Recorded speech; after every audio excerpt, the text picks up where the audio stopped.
Hello and welcome to the Celtic Down Under podcast. I'm your host, Jarrod, and joining me tonight are Sean and John. How are you, Sean? Yeah, all right, I guess. A bit shitty about having to go into a full lockdown for 4 days, but that is the world. How are you, John? I'm good, but I'm very jealous that it's only 4 days when it's been 2.5 weeks for myself living in the city of the centre of Sydney. So, yeah, good. Bit bored at home. As someone from Melbourne, all I have to say is suffering your jocks. Because 4 days and 2.5 weeks are sweet FA compared to what we've been through in the last 12, 18 months. So I know exactly what you're going through, boys. Hang in there. You'll be right. Thanks. And, 4 days with a toddler is longer than 2 weeks without. Yeah, that's true. yeah, I'd accept that. Yep, I'll take your word for it. Wouldn't they? All right, so the usual shout to start the podcast. Anyone listening, please subscribe to the Celtic Down Under podcast in your favourite podcast app. We really appreciate that. We've been seeing some great growth in the last month, so if you're listening and you haven't subscribed, please do so. So what we'll do is we'll jump straight into our first topic. We've got the press conferences that happened last Friday.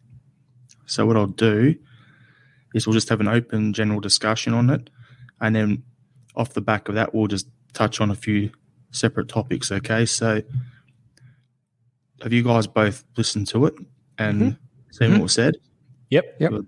All right, so I'll throw to you, Sean. What was your first thoughts over the whole press conference, the fan media one and also the one with the regular mainstream media?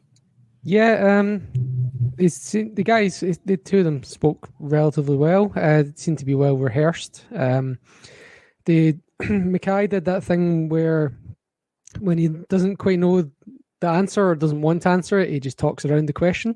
So he's clearly well practiced in these sort of things. And Postecoglou, my favourite one was when I can't remember what the exact wording of the question was, but they asked him about stepping up a level coming to Scotland, and he was like, "I don't know what you're talking about. I've managed the World Cups. What? That's your opinion, I guess," kind of thing. I thought that one was pretty good. But I listened to the whole unedited stream, and as the fan media were coming in, they had one question each. I was like, the first ones were like, "Oh, I know that's the Axum guy. Oh, cool." And what was the other one? I forgot the boys. I forgot the name of the guys. I'm like, yeah, I know them. Oh, yeah, in 20-minute terms, there they are. And then as it kept going, I was like, who are these guys? Like, why are we not there? How do we get accredited? I've not heard of most of these people. You know, I'm guessing they might have all been on that Axum 24-hour, but we were asleep for a lot of that, so I don't know. Yeah, the issue for us is we're in Australia, so unless Claire can go to these things for us, we don't have anyone to rep us at those. Well, it was all on Zoom, wasn't it? No, it wasn't. It was actually at Celtic Park. Yeah, some of it was. Oh, was it? Oh, yep. Oh, it was all live at the stadium, so that's the issue. Okay. Well, we should get accredited for Zoom ones. Yep. What did you think of it, John? Yeah, very similar thoughts. I thought Ange spoke very well. If anything, I think most fans afterwards have been a bit uplifted by the way that he speaks and his passion. He's clearly got a very, very clear idea of what he wants to bring to Celtic, and that really came across in the sort of way he answered questions. Yeah, I agree. Don Mackay sort of went around certain questions he didn't want to answer, but the way that I looked at it is he's there also to protect the business of Celtic from fans as well as the general public, right? So he might not want to, because I know he's got a lot of criticism online and stuff. So yeah, I think he's perfectly entitled. That's why he's there, right? That's supposed to be what he's good for. Yeah, I thought if I'm honest, I thought the difference between the mainstream media journalists and then the sort of podcast fan journalists, if you like, there wasn't really much difference in class, and that really goes to show how much of a wave this new media is with, you know, podcasters like ourselves and stuff. It's like it's all opinions, right? So a sports journalist is really, by the sounds of it, got as much credentials as anyone who follows a very particular team and watches them religiously. I really didn't find there was much to it. There's a couple of cringy questions from the fans and equally cringy from the mainstream media and stuff. But I was quite impressed by the entire thing overall. It was good to actually get the fans in, I think, as a point. Yeah. For me, I'm looking at it going, the only difference going off the back of what you said, John, was that the mainstream media, it's more, okay, so your first game's in 20 days, you need this, you need that. And it's just talking around the edges, where the questions from the fan media groups, it was more, this is what we want to know. Who's going to be in your backroom staff? Are there going to be incomings and outgoings? So it was a bit more detailed and specific. That was the difference I found listening to it. It wasn't, if I was to go there, I would have had a list of maybe 20 questions I wanted to go through. And I reckon listening to it, probably 18 or 19 of them would have been ticked off by everyone who was there. So it was great to see that. Yep, for sure. Yeah, I think I agree exactly with what you're both saying there. And excuse me. I've only just thought of it now when you're talking about that, the nature, the difference in the questions that were coming. Like there was certainly, if anything, the fan media were actually better informed with the information that they were basing their questions on. Whereas your mainstream media were more kind of, here's our procedure that we follow. These are our cut and paste questions that we have to ask to keep and the nature of that is that they have to keep Celtic and Celtic staff on side with them because they have a relationship it's a reciprocal, I forgot the biological term, it's a symbiotic relationship. Whereas the fan media seem to be more just cutting straight to the point, like, well, we're not making money from this, so we don't really give a shit if you fall out with us. There's another guy behind me that's going to ask a similar question, kind of thing. And that was good. I think it was more sincere and more honest, which is not to say that they gave a direct answer to those questions. But it is good to actually have those questions asked. The one thing that when most of the fan media were asking questions was Mackay kept going back to, we're making decisions for the next 10 years. And he kept saying 10 years. I think it was 5 or 6 times. He said next 10 years, next 10 years. Yeah, it was a drinking game. Yeah, honestly, it seemed like it. That or modernisation were your 2 drinking games. Yeah. But at the same time, that has got to be. It makes sense that has to be his job, but he also has to have at least one eye or at least a whole head of some other person that's focused on the immediate concerns. And right now, I'm not even convinced. Without that director of football, I'm not sure we've got that right now, to be honest. And look, that's nothing to do with the press conference. I think that's just an issue. And then he also reminded people that he doesn't officially start till 1st of July, which was, I thought, a bit of a kind of... I'm not sure how... Like, it's hard to tell what's going on in the background, but it was an excuse, and that excuse is going to expire tomorrow. So... What I liked was, where they went from the TV one or the upstairs one, then they went to the fan media, then they went to the red tops. So they gave them more of a, you're important, let's get you right in the middle. So I did like that. And what I also liked was where they had, you could see the beginning of the beginning of the bromance between Ange and Dom. And all those memes after, find yourself someone who looks at you the way Dom looks at Ange. And I'm just like, these guys are on the same page. It's good to see unity after what we've been through as a club in the last 12 months. Yep, for sure. I think that was very good to see. I think as well with the fan media stuff, it's really good that, you could say that's Dom's influence, but it could just be something that from last season, Celtic board and the company as a whole really took on board, I guess, with the fact that they weren't communicating to fans and now they're bringing fan media into these sort of events. I think just what you were saying before about the type of direct questions that the fans were asking, I think there's an element of they care more right? There's more investment for them. They want to know very specifics. It's kind of like an AGM. And it'll be really interesting to see how quickly the mainstream media picks up on the type of questions that fan media are asking. And it could be direct quotes, or it could be a shift in, journalism really for Celtic and maybe Scottish football. It could be, they want really direct questions instead of this sort of, keeping the status quo type questions. Keith Jackson wasn't very happy. Yeah, I was going to say, off the back of that, you see the reactions to some of the guys online, and it's like bagging out the media, people latching onto that first question, which was embarrassing, but was more of a rant than a question. But to go through all the stuff that they went through and to then have the Red Tops taking quotes from the fan media thing, but then not accrediting them is pathetic. Yep, I totally agree.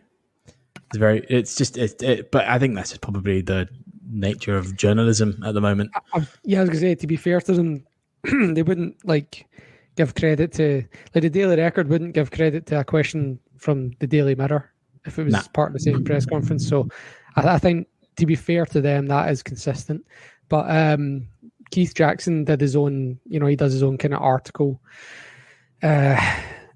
weekly kind of opinion piece or whatever, and he absolutely bagged it. He absolutely bagged out Celtic for the decision. He was really, it was not in any way. I think he's kind of just out of touch, to be honest. The way he approached it and the way he addressed it, saying that it was cringy and all that sort of stuff. It was a playing to the crowds and all that sort of. I really didn't agree with what he was saying, and I don't think he was judging the fan media on their merit, just on as a threat, and that's what they are. And he should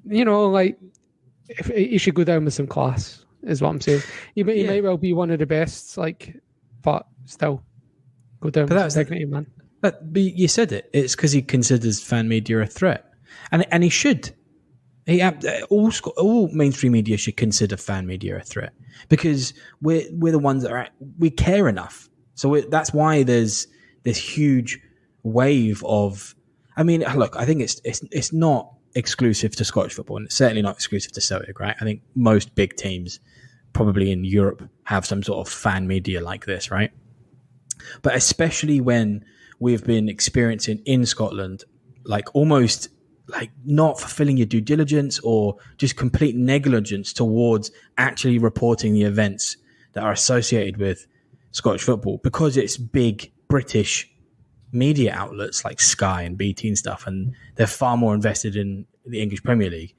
We're sick of it. So I think it's a very modern and progressive forward step for Celtic to start including, and it will get better.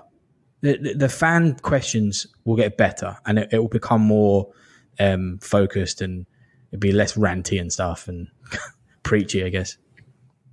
What I would want to see, though, is if they're going to do more fan media thing, the only one thing I'd love is don't let it get to the way it is with some of the English clubs, where there's only 2 or 3 particular ones who get invited and everyone else falls by the wayside. I actually enjoyed having all those different guys there. There was guys like the Celtic Exchange podcast. I've listened to them a couple of times, but I'm not a regular listener. But they're growing. They're putting the work in. So good on them for being there. They deserve that. It can't just be, okay, let's just have the Cynic, let's just have the 20-minute teams, let's just have Axon there, and maybe the 4 teams as probably your 4 biggest ones. You can't just have them and everyone else just jog on. To me, that's not right. Can I just read the worst line from the Keith Jackson article? I just pulled it up here. It says, green lighting this toe-curling embarrassment seemed like another bad error of judgment from a club which has been full of them over the last year. And that's in direct reference to allowing the fan media in. I mean, my response to Keith Jackson is, Keith, shut it. Yeah, this is the same guy that tweeted that everyone was getting their panties in a twist about COVID just a year and a half ago. Yeah, right. Yeah, that's some perspective. What were you going to say, John?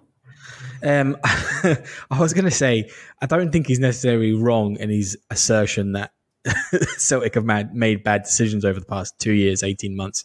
But yeah, to say that, including the new wave of media is toe curling, is just I don't think it's jealousy. I think it's just he's defending his profession, right? Or he feels like he needs to when he doesn't. But yeah, it's probably because he's just used to listen to Rangers fan media and he knows what they're like. Yeah, true. But yeah, I thought overall I was really impressed, and I hope they keep doing it. I hope it's not a trial thing that they just been. I hope it's progressed over the season and coming years and stuff. Yep. I mean, if you look at some of the stats, like the 90, like some of these guys pay for the Opta stats and all that sort of stuff, and they come out with some of the most unreal, like detailed analysis that I've never seen in history from any media in Scotland outside of these guys. You can sometimes see it overseas for like maybe like Sky Sports will give it for an EPL game or Spanish game or something like that. Whereas for a Scottish game, they'll be like, yeah, that looks like a Dundee badge. We'll chuck it up kind of thing for Dundee United.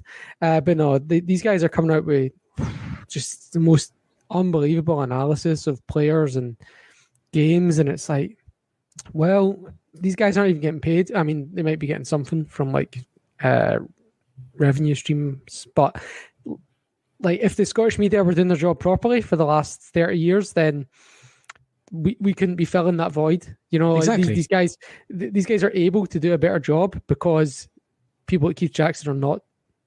Do you know what I mean? It takes someone to do a bad job for someone else to do a better job. Totally agree. And that's and I mean, we're going to get really fucking techie here, right? But like data analytics, especially in sport, is becoming such a big thing worldwide, and it's been around for probably the better part of 20 years, right? The fact that I would even say that the traditional old school journalists aren't doing it. So even like, I agree with you, Sean, that like BT and Sky and might do it for the odd La Liga or EPL, but even then it's not like detailed, right? It's kind of, because they're very, fixed within the hour and a half slot that they've got for the program, whatever it is. Whereas these guys, and like, for example, Modern Football, that's the really good Twitter account that does this a lot for all the Scottish games. But they're spending hours, if not days, on this stuff. And it's incredibly detailed, targeted analytics, which will be the modern way in all football teams, including Celtic. And one of Lennon's biggest I was just going to say this. Yeah, problems was he refused to even acknowledge that analytics was a thing. Oh, I don't bother with that, looking at stats and data. And stuff. What are we talking about? And I have to say, yeah. No, you didn't. As a little circle about what we talked about before, Gavin Strachan with his little laptop, that's really what he's doing, right? He's supposed to be looking at stats of players as they progress in the game and making informed decisions. I don't know how good that is. Clearly pretty shit, but if he's looking at it during a game and then he's telling Lennon, who doesn't give two shits about, that's exactly it. Yeah, it's going to go in one ear and out the other, and that's the proof right there. Yep. If you had someone like Brentford had, I think it was with was it Thomas Franks as their manager? If my memory was right, I think he was the guy. He gets that sort of stuff. You have a guy look at Tuchel. He came into Chelsea, and you've gone from Lampard, who looked at it but not at the same level as Tuchel, and then he goes and wins the Champions League. Yeah, perfect example. I come from a background of having grown up playing and watching basketball. Mm-hmm. The stats that you get in that from when I was a kid is ridiculous. So coming from that background and then also watching football and being a massive football and Celtic fan, it's good to see this starting to come into it. And with my background, I like looking at that sort of stuff and going, we had this much percentage, but 10% of it was in this area of field. Oh, okay, cool. That makes sense. Not everyone's that much of a stats nerd. Yeah. Yeah. If you want to look at the kind of the movie Moneyball, does a great job of showing the kind of, I know baseball is much, much, much more. It's not that the stats are more important. It's that the stats are more obvious. Like it's easier. Like people hadn't created XG and expected assists and things like that at that point. Whereas in baseball, it's you hit the ball or you don't, you walk or you don't, kind of thing. The stats are much more black and white. Whereas football is very much an evolving game in terms of how you can use different stats. And remember, that's why players now all have these sports bras that they wear. You know what I'm talking about. If you've seen the Ukraine goal last night, the boy had one when he took his jersey off, with their GPS and their heart rate monitors and stuff like that. And it's just the way it's going. Like, I'm pretty sure Brendan Rodgers hired one of the Celtic Fan Media people after he did a good stats write-up and asked a question about it. Funny you mentioned that, because I was just about to show you guys something on the screen. So I'll just say, this was in the clearance bin on the Celtic store the other day. So I happened to pick it up. Brendan Rodgers, the official autobiography. It was like $4.25 or something like that in the clearance bin on sale. So I'm like, why not? And one of the things I read, analytics, stats. He's big on it. Yeah, you need to be. Even if you're not, you need to have someone who is. Like, again, that's the message of the movie Moneyball, is this guy is trying to find an edge, and his edge is that he's going to listen to this guy that focuses on stats when no one else will, and he sets records that when his budget is 1/10 of the rest of the league kind of thing. And the one thing that was interesting about what Postecoglou was saying was he was talking about how to get an edge, and the way he was saying it was almost as if, I'm not tied to anything. I'll do anything that will give me the edge. But what he was also then went on to say was that in the past that edge has been sports science, and that kind of ties into I don't know if you read we lost our head of sports science 2 days ago to Leipzig. The Leipzig. I'm actually, when I read that, I'm like, no big deal. A lot of people probably thought different. The reason being, Ange coming from Australia, Australian sport is at the cutting edge of sports science for the football, soccer, whatever sports. It is cutting edge over here. We have guys over, I think it was in 10 Premier League clubs last season in the EPL. There was an Australian physio, strength and conditioning coach or something there. It's cutting edge. So Ange will know someone. So I'm not stressed about that at all. Mm-hmm. Yeah, I've got to say, there must be like 50 plus graduates every year that are suitable for that sort of job. And with the kind of money we're playing with, we've got to be, do you know what I mean? We've got to be competing with, for the top 50 guys in the world. Do you know what I mean? Like, not just the 50 new graduates every year.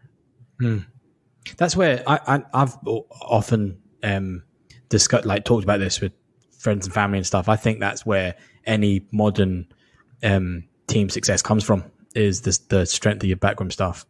It has to be, right? Because they're the staff members that condition and improve your players. So even if you've got players that might be not to your standard, if you've got the best backroom staff possible, then that really brings you up. I mean, I didn't know that about Rodgers signing a Celtic fan analyst. That's good. I think he took him to Leicester as well. I think he took him with him to Leicester. Yeah. All right. Well, there you go.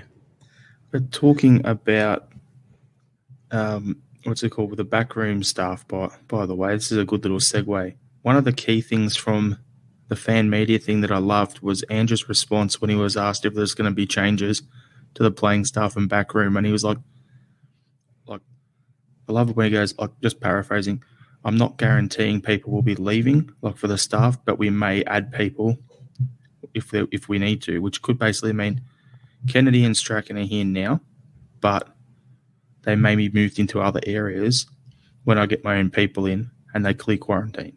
That's how I interpreted that.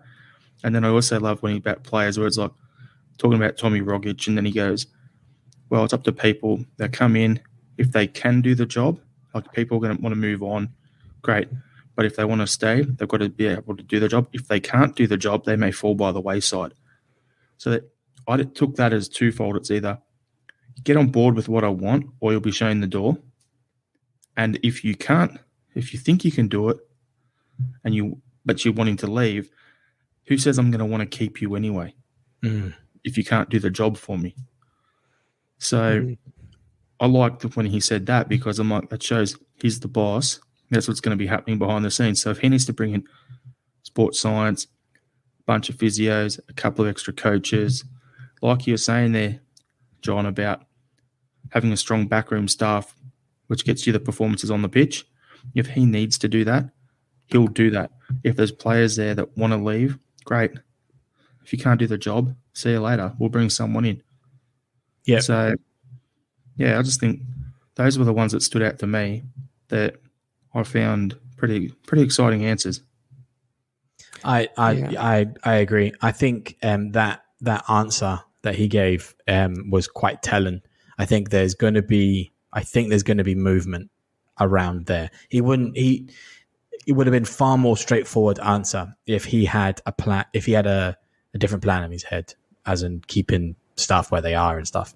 I think you're right, Jarrod. I think he's going to bring in a lot of people that he knows from Australia, potentially from the J League and stuff. And look, I mean, I'd love this. And I don't know how much we buy into it. But I think if Sean Maloney came back as a director of football or some sort of similar capacity, I think that I would be very excited by that. I think that'd be fantastic. Whether that has any merit or just, shite rumours and stuff. But because I can't really see him going from assistant manager into a director of football role. But maybe, I don't know. But that'd be fantastic. Those sort of movements would be great to see. And he clearly has a plan, Ange.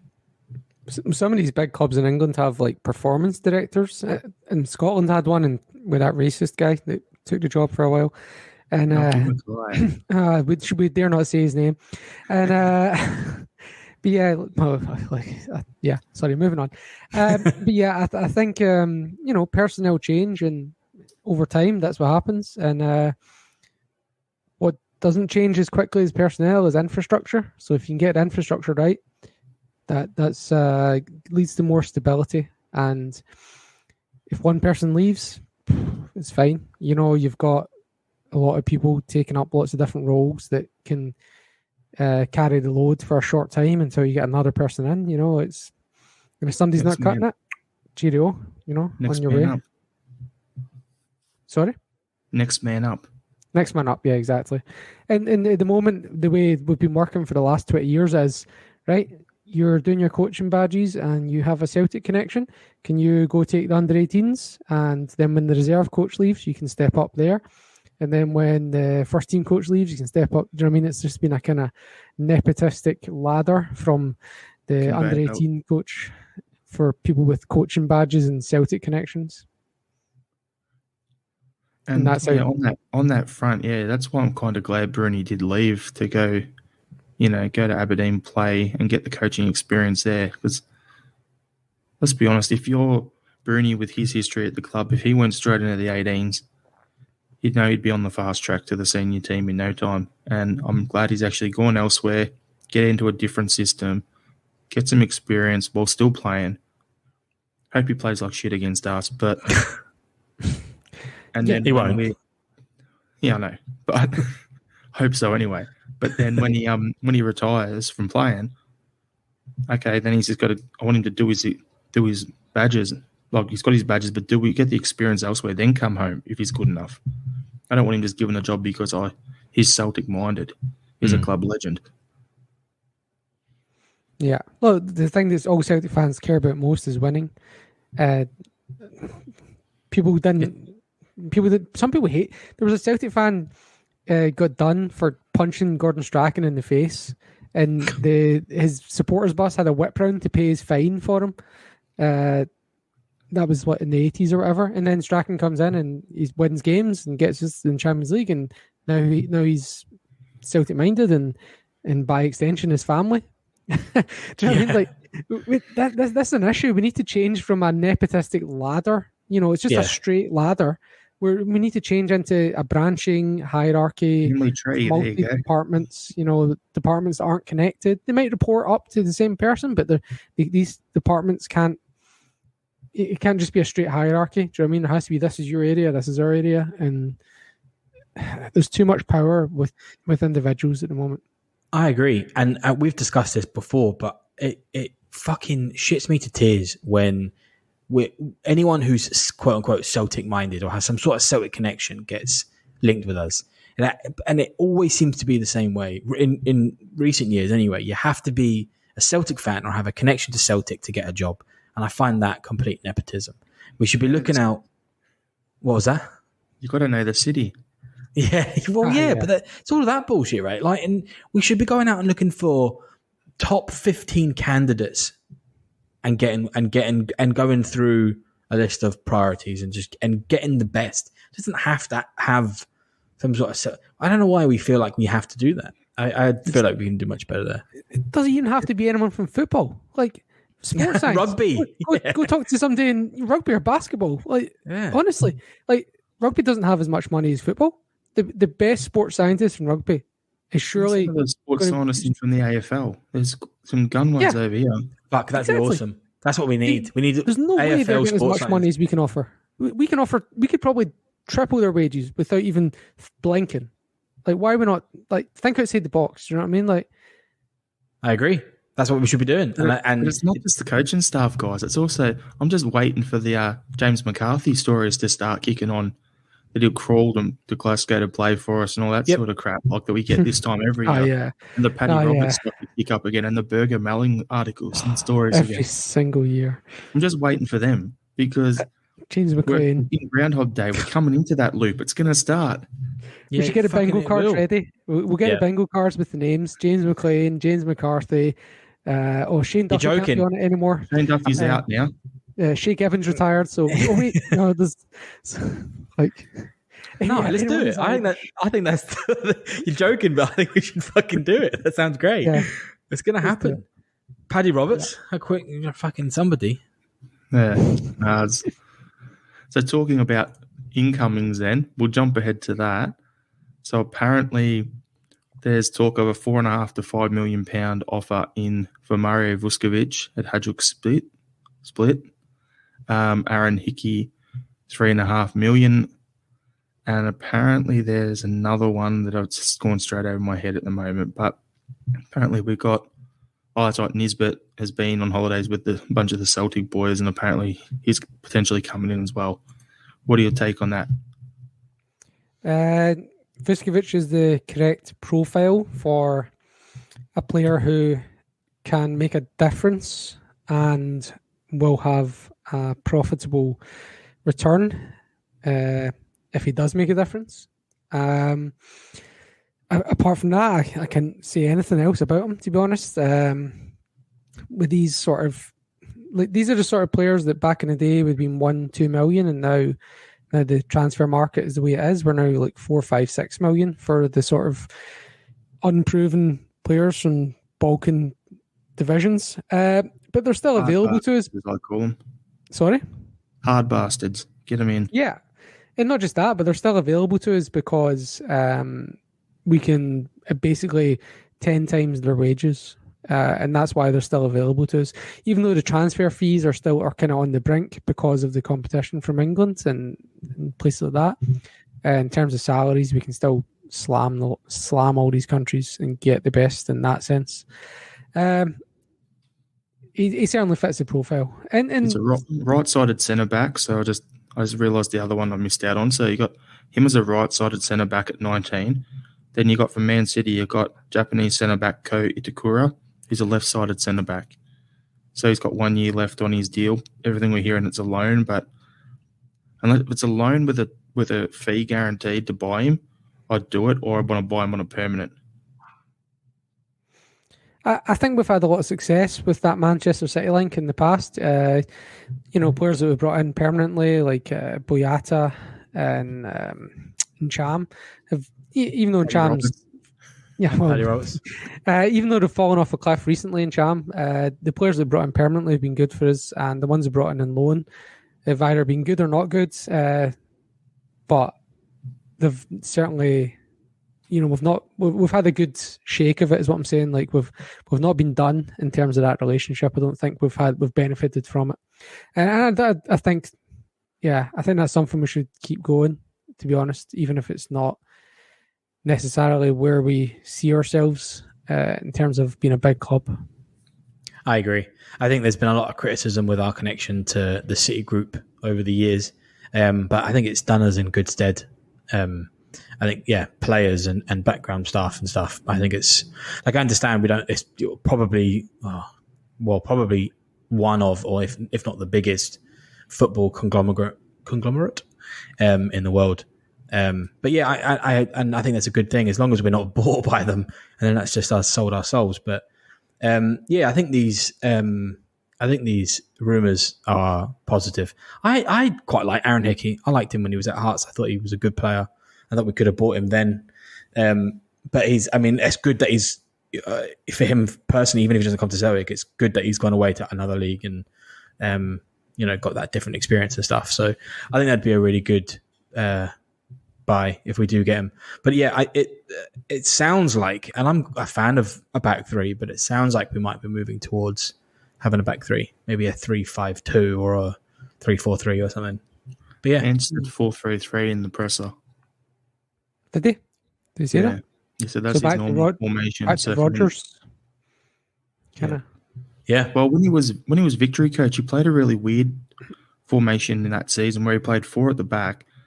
Then he had, it was the most ridiculous thing. It was like a 4-2-4, but the way he did it, where it was 4, then he had 2 defensive midfielders so that the wingbacks could push forward. One would push, the other one would hold. So it was like a back 3. But then what he did was up front, he had 2 10s and then 2 wide guys, so not an actual striker. So you'd come through the middle, you'd get it out wide, and then the 2 10s would be on the defender's shoulders. They'd run himself offside, the ball would go wide, and then they'd come in and they're back onside because the guys played him onside with the pass. So it depends on the quality he's got and the players he's got. He'll adjust it. Did he not do a really weird formation for Australia as well? Did he not play like a 4-2-2-2? He played a 4-1-4-1. It was to do with Tim Cahill or something. It was talking about playing to his strengths and using the weapons available to get an edge. That's really positive to hear. Like, I think these formations are bizarre, like full stop. But I mean, it's positive to hear that a manager is adaptable not only to the players that they have, but to maybe the opposition. That's kind of what you want, especially in Europe, right? It's like get on Football Manager or FIFA, and it's like create your own formation. Yeah, that's what it's like for me. What players do I have? Yeah, let's just chuck him in this way. That's true. As long as we don't end up with Kelmac at left back, we're good. Yeah. Oh god. So is Hickey a right back or is Hickey a left back? He's a left back. Left back. Because when he was at Hearts, he was playing right, and apparently he can play both. So whenever I've thought about him, I remember Tierney absolutely destroying him when he was playing right back there. He didn't do well at right back, I'm not going to lie. Yeah. In the games I watched him, he was pretty shit at right back. If it's up to me, then I'd rather Doig than Hickey at left back. Well, he was apparently Hibs rejected a bid of 2 million, 2.5? 2.5 from Watford. From Watford, yeah. So he's not cheap either. But I doubt we'd be able to go into Hibs and say, okay, here's 4 million for Nisbet, here's 4 million or whatever for Doig, and they'd actually accept it and give us both those players. Oh, I would 100% take Nisbet. Oh. Yeah, I'd take Nisbet. If I had to prioritise, I'd want Nisbet. But then at the same time, you look at it and go, okay, if that's the case, then you're probably going to end up with Hickey, which is still a good option. Hickey's good, yeah. I'm not going to lie. I prefer Hickey over Doig anyway, but I would, of those 3, I really think we need Nisbet. How much do you subscribe to Edouard staying for this extra year that's sort of been chucked about? No chance. I can see it happening. I can see him stay until we get through the qualifiers and then being off at the end of the window in the same way Dembele did. Mm-hmm. I can see that happening, but I can't see him hanging around the whole season. After how he played last year, I don't know if teams are going to meet our valuation. Well, that's my concern about Aya, because apparently there was 2 bids that come in. That was actually one of the next topics was outgoings, but there's like a bid from, who was it, Norwich and Bayer Leverkusen of £10 million for Aya that we've apparently knocked back. That's mental. And we've told them, give us 15 and he's yours. That's fucking mental. He's got a year left in his contract. It's bold. It's definitely bold. We've got to remember, we've got to give a chunk of that coin to IK Start over in Norway as well. Yeah, but what chunk? This was so long ago, I think it would be quite a low percentage. Because I think that was back when that was a kind of... 10% or something like that. It's not a lot, but we're still going to give a chunk. So if it's 10 million, you've got to give him $1 million of it. So you're really pocketing 9 for him. Oh, look, it's 9 more than 0, but still, it's bold. They're playing a bold strategy here. Because they might get nothing. They could get nothing. Both Aya and Edouard could just say, right, fair enough, I'll run down my contract. I'll sign somebody in January. Imagine Ayer goes for 15 million, then you give away your 1.5 million to his old club in Norway. You made Virgil money. What we made on Virgil's transfer for Ayer. I think that's what they're probably targeting. And he's not he's not a Virgil class, let's be honest. Nah. No, but it's a different market now. Yeah. I heard that I heard Edward the Celtic had agreed a fee with Leicester, and it was Edward's wages. Personal terms. Yeah, that's what I read as well. But I mean, look, I think Edward might go to somebody like Arsenal for a similar. Well, not if the issue is the wages. So if the issue is not Celtic getting their valuation, like he could. So if you think about it, like if a club is going to pay 20 million for Edward, and then he waits a year, then they convert that 20 million into his salary instead of being a transfer fee. Sure. And signing bonus, 10 million signing bonus instead of paying 20 million transfer, they'd comfortably do that. Yeah. I mean, that's how he could stay for another year. The only reason why I say somebody like Arsenal, which he's been linked with in the past and stuff, is because I have no idea, but I would say that Arsenal's salary structure is higher than Leicester's, and maybe somebody like Arsenal could offer him closer to what he's after. Well, Tierney's just been re-signed at Arsenal for 110 grand a week. Yeah, he's worth that though. Oh, I didn't know he'd signed it. And he's their best player pretty much by a long shot. Then that means they're probably scaling things back a bit on that front, because they had Ozil on like 350,000 a week. Aubameyang's on similar. But then if you're going to bring in someone like Edouard, what are you going to pay him? You can't bring him straight in and pay him more than Tierney. So he's going to have to come in maybe 80 grand, which is still probably 4 times his wage at the club that we're paying him. Yep. I think everything's going to, I think we all kind of know this, but it's all going to kick off after the Euros, right? We'll probably see these players fucking off towards the end of the Euros. The one that'll be funny to watch, though, will be Christie, because he's only got 6 months left on his deal.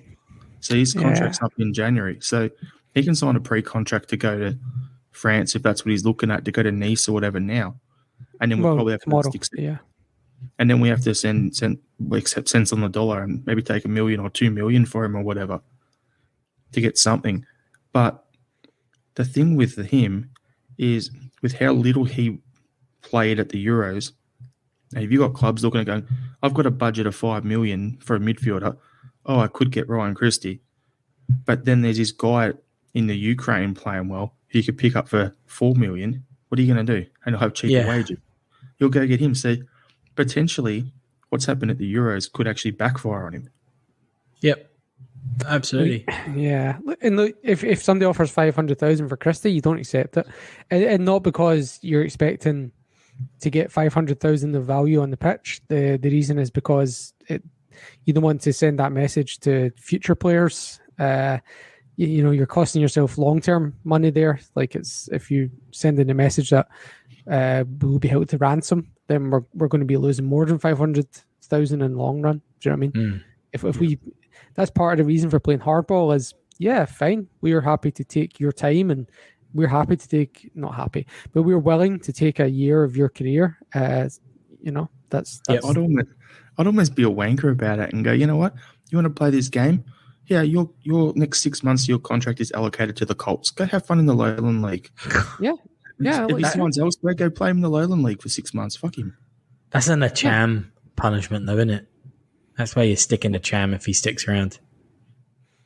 Yeah, straight into the Colts. 100% do it. Well, speaking of Acham, apparently there's been all sorts of rumours this week. So AEK Athens deal looks like it's broken down, but then I was reading this morning that it looks like it's back on now. So I don't really care what happens there, to be honest with you. Yeah. Just rattle off a few other outgoings. So we had Jack Hendry finally to Ostend for like 1.8 million. Armstrong Okaflex to West Ham. Looks like Bolingoli is going to Altay SK in Turkey. Bolingoli, Yeah, the last thing I had you've just spoken about was, since our last podcast, Edouard to Leicester has broken down. So there's a bit going on both in incomings and outgoings. It's going to be silly season, I reckon, for the next few weeks. Basically, now Ange is in the building. 20 days to our first Champions League qualifier. The camp starting next week. it's going to get a bit crazy over the next few weeks. So I think we might have to do a live show or something on, transfers and stuff when the time comes. Yep. I think that's going to happen for sure. I think it's probably, I know no one gives a fuck anymore, but might as well discuss it. I think the champ's screwed his career. I think he's ruined. I think it's such a step down going to Athens as far as exposure goes. And Athens is just the type of team that you go and buy the best player from. You should be if you're Celtic. Yeah, if you're going to Turkey or Greece, you're done. Yeah. You know what he reminds me of? Xherdan Shaqiri started off at like Bayern Munich or something like that, right? Then went somewhere in Italy. Then he's ended up at Liverpool. Now, or Stoke or whatever it was. So looks like he's going down the tiers from top 5 league to whatever. And Chan was a Man City player on loan at Bologna or Genoa, whichever club it was. I think it was Genoa. So he was playing in the Serie A. We signed him. He's playing for us, doing well in Europe. If he leaves us to go to Greece, just go get a hammock, lay on the beach, collect your checks, and just be happy. Looks like he's not interested in his football career. Yeah, but Turkey, Greece, China, these are places where players' careers go to die, and they Australia. get the last. And the next point was they get the most money they can, but that's not something you would get in Australia. Yeah, but those three countries to me are the three places where, or not so much Russia, maybe in the past, but if a player is going to Turkey, Greece, or China, it's I want money and I don't care about my career. Mexico, there's another one for you. I don't think they get as much money either. MLS, there you go. MLS. Oh, yeah, MLS, yeah. Chuck that one on the list. All right, was it Klamala 5 times the wages or something? Yeah. Ridiculous. All right, so we'll just change gears for a little thing. We've had the away kit come out this week, the green with the gold. It looks amazing in my opinion. But there was 2 other kits leaked. We had in our group chat a little bit of a discussion. Let's put it on the air here because there was a couple of disagreements. So the rumoured home top looks like the old New Balance Ronnie Dahlia era. That's the word. Top the green with a little pin with a little stripe either side of it. Not what I was expecting, but still a good top. What's your take on that one, Sean? Yes, as you say, it's a bit of a retread. That was my main concern, was it doesn't have anything original to it, but it's good. I'm not going to lie. It's not my favourite. I've preferred the last 3 seasons home tops over this one for sure. The only one that I've really hated in the last 10 years was the one where the hoops were broken into. Do you know one where it was like 5 hoops on the arms or whatever? Yeah. No, not that. Like the one where it was like the white. Oh, it had like a border. Yeah, 2014-15, where like every hoop was broken into like 5 hoops kind of thing. Yeah, that was the only one I really. Yeah, I mean it's hard to make the Celtic top bad, and that was one of the ones that's done it. And this one's certainly not in the upper echelons, but it's. That I get it's unimaginative. That's all I'll say. But retro tops are good, right? Don't get me wrong, but you don't have to go retro from like 6 years ago or something like that. Because I've still got that top in my wardrobe just back there. Like I'm saving myself $120 or something here. Yeah. And part of the thing you have to do to be original these days is to go watermark, and it's hard to tell from that picture if we have done something along those lines. There was something in the collar. What was it? One City, our city, our colours.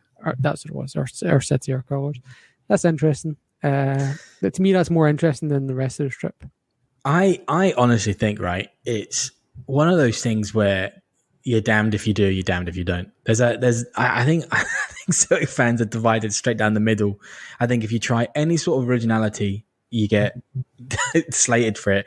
And if you stick to the same shit, the other half slates you for never being original. I agree. Yeah. That ties in perfect, that point, John, to the third strip. I fucking like it. I don't know why that's such a bad thing. It's a nice, smart pinstripes. I don't know what's bad about it. It looks like a candy cane, mate. Fuck. It's a football strip, not a suit. What? Come on. Green stripes. Unless the top, you can pick it up and lick it and it tastes minty. It's not worth it. I don't know. I mean, I'm probably not going to walk about in it. But, do you know? It reminded me of. I think it was Liverpool. It might have been somebody else, but it had like the red and white pinstripes, and I thought that looked dead smart. I thought. So I don't know. I don't see the difference. And a lot of people are saying, "Oh, the pink's fucking." But everyone's shaking their head. They've taken the colours from the stained glass window at Celtic. That's a bit of history. I like that. That's a nice touch. They've just used the exact same colours from the stained glass window. I like it. I'm probably going to buy it. I'm usually this guy that defends those esoteric out there strips. I love that one we had in '95 with the yellow flash with the green. You know, the one, the C.R. Smith one. Yeah. Love that. I'm the only person that I know that loved the silver one with the pink. I know too. I love that you strip. bought that shirt and that's it. I love that shirt. Honestly, I still wear it. Yeah, mate, I love it. So I really do enjoy the out there strips, but I cannot go pinstripes. I've never enjoyed a single Celtic pinstripe. The black with the green, the two ones, don't like it. Yeah. Do not like any Celtic pinstripe one. I don't like any pinstripe strip of any team, particularly the Celtic ones. John looks like he wants to have a rebuttal here for pinstripes. I think they look smart. I can't remember who it was who made the point in the group chat, which is kind of looks like a baseball jersey. What the fuck's wrong with that? It's a third kit, and what's wrong with looking like a baseball jersey? I think it looks pretty good. I reckon the badges in the middle as well. I mean, I have to. Yeah, that's a bit odd, but we've done that in the past, so maybe the badge in the middle reminds me of the old Man United white one with the sharp sponsor. Yeah. Badge in the middle. It reminds me of that top, which I think was 99 season or something like that for them. Yeah, but I remember that. I think the top looks like a candy cane, and I reckon it's the second worst top, like third strip we've had in the last decade. What was worse? The worst one, Sean, was the one that you touched on earlier, the grey with the pink, because we never even wore it in a game, and it was putrid. And anyone who wears it automatically just looks like to be better off wearing a Hessian bag. I love it. I bought the shorts and socks and everything. Like, I got a full strip. Mate, jeez. And I always think third kits are a bit like out there, right? They're never, because I tell you another strip that I really liked that nobody else seemed to fucking like. I thought it was brilliant. Remember the third kit, New Balance? I'm pretty sure it was Roger years, where it was the Bumblebee colours, but it was the big zigzags. Oh yeah, that one. Oh yeah. That was putrid. I loved that one. I thought that was brilliant. I don't know why everyone fucking hated it, but that would have been great if you're a forklift driver. You don't need your top to work. It's funny how, like, if you think back, the original Bumblebee was fucking amazing. Then when they tried to remake it in a different version, it was awful. And it was like, when the New Balance did the version of it with the stripes and stuff, but they were narrower. They were like an inch thick instead of the thicker ones. Yeah. That was a bit average, but yeah. I tell you what, why can you not just copy it? Like, just do the exact same and just re-release it. Like, but then you get criticisms. You get criticisms from the other half of Celtic fans saying you're not being fucking original. You're just copying the old ones. It's like lose for these manufacturers. Well, the way I look at it is the third kit's only really designed anyway for when we play Hibs, because every other team in the league, we either wear our hoops against them, but you can't really wear your hoops away at Easter Road. Our away kit is dark green. Their home kit's dark green. You're not going to force them to wear their away. So that third kit is only for when we play games at Easter Road. That's pretty much it. So it's maybe a 2-game-a-year uniform that's going to be worn. That's it. But still, it's disgusting.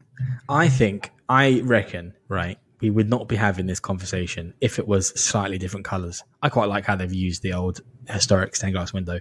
But see, if it was like black with white pinstripes, yeah, we'd all be fucking going, oh, that's dead smart.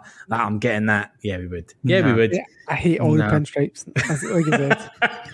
So it's the pinstripes. It's not the fucking colours. It is the pinstripes. It's pure the pinstripes. Yeah. All right, so I just told you I like the silver and pink one. Of course, it's not the colours. The fashionista section of the podcast is concluded. I think it's we'll agree to disagree on that, but yeah, I just want to see how it looks on the actual players. But yeah, could be interesting, but I'm not a fan. So what we'll do to finish off the podcast, something we started on our last one, was we have a final thought each. Before we do that, Jarrod, can I do the answers? Your quiz, read it out. Oh yeah. So I posted on Twitter to name the 7 coaches at Euro 2020 who previously played in the Scottish top flight. How many did you know? Are we talking about head coaches or just coaches in general? Not any coach, yeah. So I had, I think, 2 or 3. I had Sean Maloney. Don't name it. Yeah, Sean Maloney, yeah. That's the only one I knew. Off the top of my head. Yeah, I had one other, but I've gone blank on him now. There's 2 head coaches. For a start. Sorry, 3 head coaches. Martinez, yeah. That was the other one I had, yeah. So Martinez, Maloney, and there's another 2 head coaches. That played in Scottish football? Mm-hmm. Was Steve Clark playing Scottish football? No. Steve Clark, yeah. He did, yeah. Right, okay, yeah. Yeah. No, Woodgate didn't play up here, did he? Southgate, no. Or Southgate, whatever. Same. Some English coach. Stupid shit manager, yeah. Nah. One that quit today. Oh, De Boer. Frank De Boer, yeah. So that's 4. You got the 2 in Belgium, Martinez, Maloney, De Boer, and Clark. Steve Clark, yeah. Yep. And there was 3 more. And this is the one that made me think to write the question was when I seen him on the bench. I was like, holy shit, there's Morten Vehorst on the bench for Denmark. So he's the Danish assistant. And then when I was writing it, I had to research it. And the other 2 that I found out I didn't know before is Antti Niemi is the Finnish goalkeeper coach. Oh, he's the keeper that has the famous radio host question. Why are we not putting Niemi in whatever it is in goal? Because he plays for Finland. He's Finnish. Right, so he's not finished. He's like, why is Niemi not going to call up for England? England or something like that. Yeah. And the last one, I didn't expect anyone to get, but because I'm weird, I recognised the name as soon as I saw it. And that's the North Macedonia fitness coach who played for Raith Rovers, Livingston, St Johnstone, and East Fife. Goran Stanic. Would never have got that. If anyone got that, you need to send an email to admin@celticdownunder.com. Send us your address, and if you can actually be honest about it, I might send you a well done email back, and potentially a pin if our Australia Post lets it happen. But I won't get that email, so yeah, let's see who's a liar. Honestly, I was going through the list of coaches and I saw the name and I was like, holy shit, he played for St Johnstone. I was like, what's going on here? North Macedonian. All right, so while you're at it, boys, final thought for the podcast. John? Yes, okay. All right. So my final thought, I wrote it down. I think we Celtic fans need to manage our expectations for this transfer window. I think we've lost quite a lot of really experienced players. And I've written them down as Lustig, Hayes, Brown, Sinclair, maybe even Forster. They're all 30 plus years old, either now or at the time when they played for us. And we need to replace that experience. And it can't just be young players that we can sell on. It might take 3 or 4 seasons. Yep. Sure. I'm sure some of those signings we'll make in the next few weeks will disagree with that, but also need to get a balance. Need a balance. My thought is somewhat related to football. When Billy Gilmore went down with COVID, my thought was vaccines work. Why the fuck are these footballers not vaccinated? And my final thought is, if Russell Boyce from Axon is listening, this is for you, mate. Everyone get on board the Ange and Dom bus. Toot toot. Toot toot. All right, everyone. Thanks for Chugga, big green bus. All right, everyone. Thanks for listening in. We appreciate your support as always. Make sure you subscribe if you haven't. Hail, hail. Hail, hail. Hail, hail.